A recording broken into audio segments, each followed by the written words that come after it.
Ugonjwa wa sickle cell unasababishwa na kurithi vinasaba vyenye hitilafu kutoka kwa wazazi wote wawili. Takwimu za Shirika la Afya Duniani zinaonyesha zaidi ya watoto 300,000 huzaliwa na sickle cell kila mwaka duniani. Hapa nchini kwetu Tanzania, takribani watoto 14,000 huzaliwa na ugonjwa huu kila mwaka. Hii ni sawa na watoto 14 kati ya kila watoto 1,000 wanaozaliwa. Namba hii sio ndogo, ni kubwa. Na huu ugonjwa si kama yale maradhi mengine ya kuambukizwa. Haya ni mambo ya genetic. Kwa mtu hapendi au si mtu katika maisha yake inapelekea kwenda vile, hapana. Ni ugonjwa ambao sio wa kunyanyapaa. Ni ugonjwa ambao wa kupokea, lakini kupambana nao namna jinsi ya mtu kuishi katika mazingira ya usalama.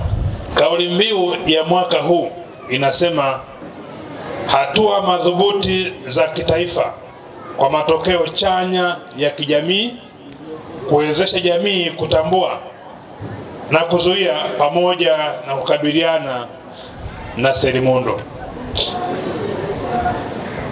Sote tunajua maadhimisho haya leo tarehe 19 Juni hutoa fursa kwa jamii kuelimishwa juu ya ugonjwa huu wa selimundu au sickle cell na jinsi ya kuutambua, kuudhibiti na kuwasaidia waathirika wake.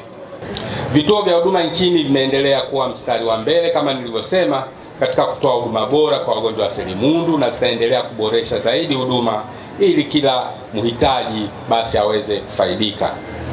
Mheshimiwa mgeni rasmi, napenda pia kutoa wito kwa jamii nzima kuungana nasi katika kuelimisha umma kuhusu selimundu, lakini pia kuchangia damu mara kwa mara ili kuweza kuwasaidia wahitaji wa damu wakiwamo wagonjwa wa selimundu ili wawe na maisha bora hapa nchini. Mimi ni shujaa sickle cell toka mwaka 2014. Ninatumia dawa ya folic acid na hydroxyurea. Kabla sijaanza kutumia dawa ya hydroxyurea, naumwa sana.